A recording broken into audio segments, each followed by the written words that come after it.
नमस्कार दोस्तों, आप सभी का स्वागत है स्टेनो हेल्प में। दोस्तों डिक्टेशन रहेगी 80 शब्द प्रति मिनट।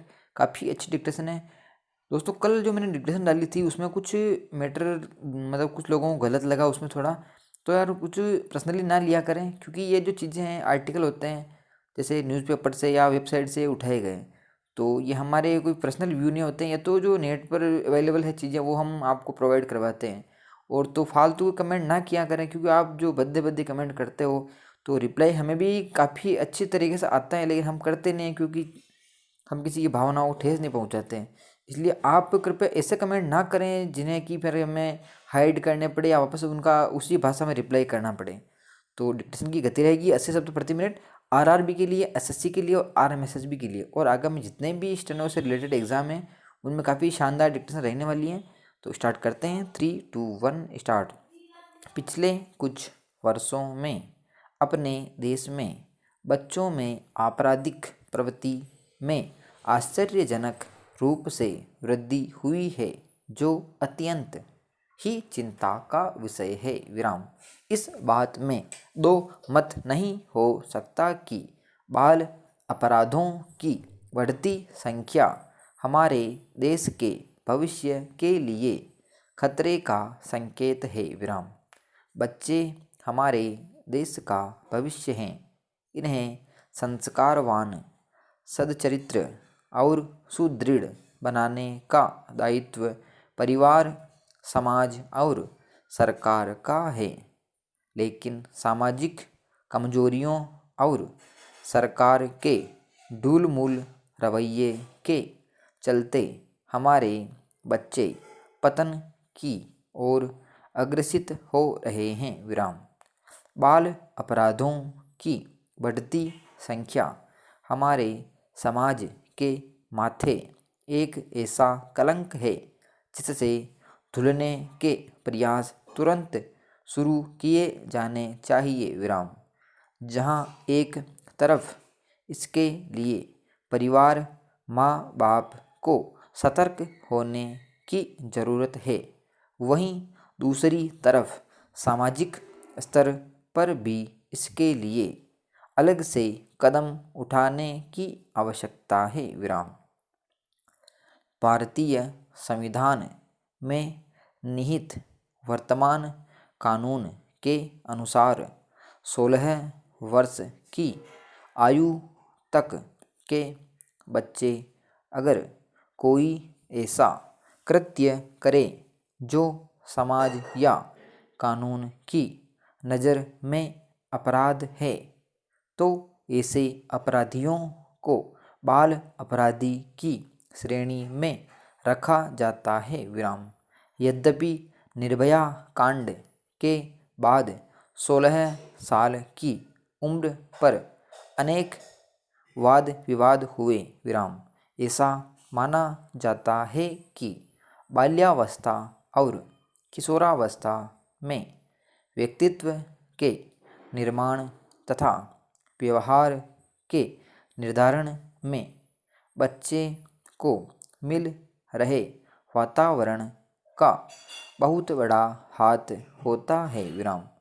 वास्तव में बच्चों द्वारा किए गए अनुचित व्यवहार के लिए बालक स्वयं नहीं, बल्कि उसकी परिस्थितियाँ उत्तरदायी होती हैं। विराम। इसी वजह से भारत समेत अनेक देशों में किशोर अपराधों के लिए अलग कानून और न्यायालय व न्यायाधीशों की नियुक्ति की जाती है। विराम। इसमें ऐसे न्यायाधीशों और वकीलों की नियुक्ति की जाती है जो बाल मनोविज्ञान के जानकार होते हैं। विराम। बाल अपराधियों को दंड नहीं, बल्कि उनकी केस हिस्ट्री को जानने और उनके वातावरण का अध्ययन करने के बाद उन्हें जेल में नहीं वरन सुधार गृह में रखा जाता है। विराम। वहाँ उनकी दूषित हो चुकी मानसिकता को सुधारने का प्रयत्न किए जाने के साथ उनके भीतर उपज रही नकारात्मक भावनाओं को भी समाप्त करने की कोशिश की जाती है। विराम। ऐसे बच्चों के साथ दंडात्मक व्यवहार न करके उनसे काउंसलिंग करके उनकी नकारात्मकता को दूर करने का प्रयास किया जाता है। विराम।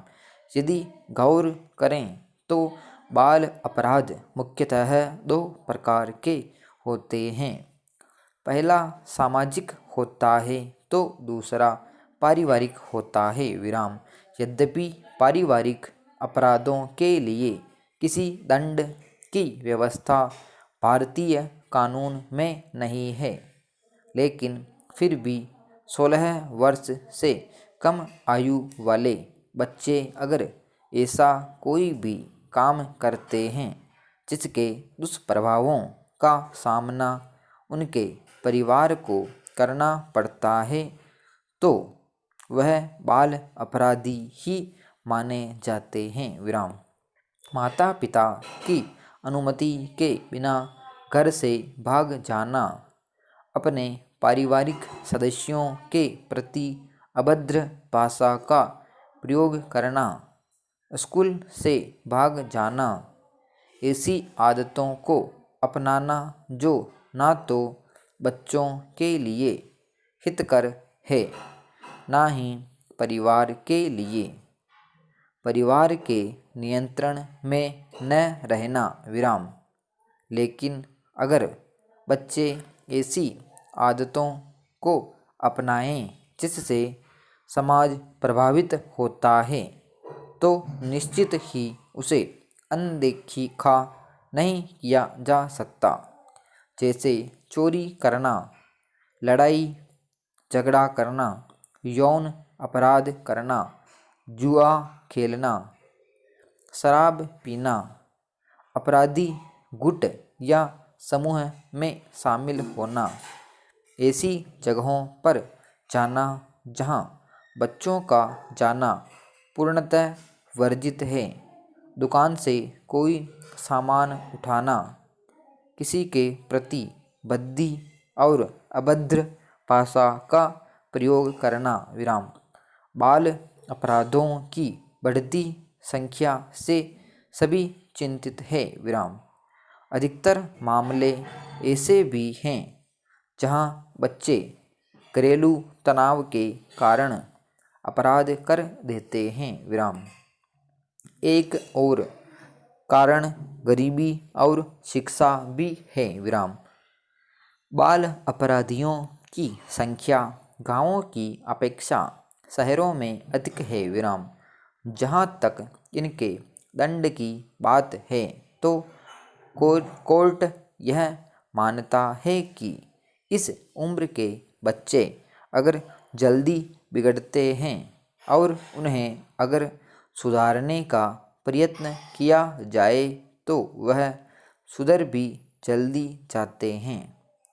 इसीलिए उन्हें किशोर न्याय सुरक्षा और देखभाल अधिनियम 2000 के तहत सजा दी जाती है। विराम। समाप्त। दोस्तों, ये थी 80 शब्द प्रति मिनट की डिक्टेशन। काफ़ी शानदार डिक्टेशन है। इसमें आपको हर प्रकार का वर्ड मिल जाएगा। जो जैसे सामाजिक पॉइंट होते हैं वो भी आ जाएंगे इसमें कुछ लीगल वर्ड भी आ जाएंगे और जो एडिटोरियल मैटर होता है उससे रिलेटेड भी है। तो इसमें कम से कम 3 से 4 मैटर मिक्सअप हैं। काफ़ी अच्छी डिक्टेशन है। आप सभी लोग लिखें, कम से कम गलतियाँ करते हुए ट्रांसक्राइब करें। इसकी PDF आपको टेलीग्राम ग्रुप में मिल जाएगी जिसकी लिंक डिस्क्रिप्शन में दी हुई है। मिलते हैं नेक्स्ट वीडियो में। जय हिंद।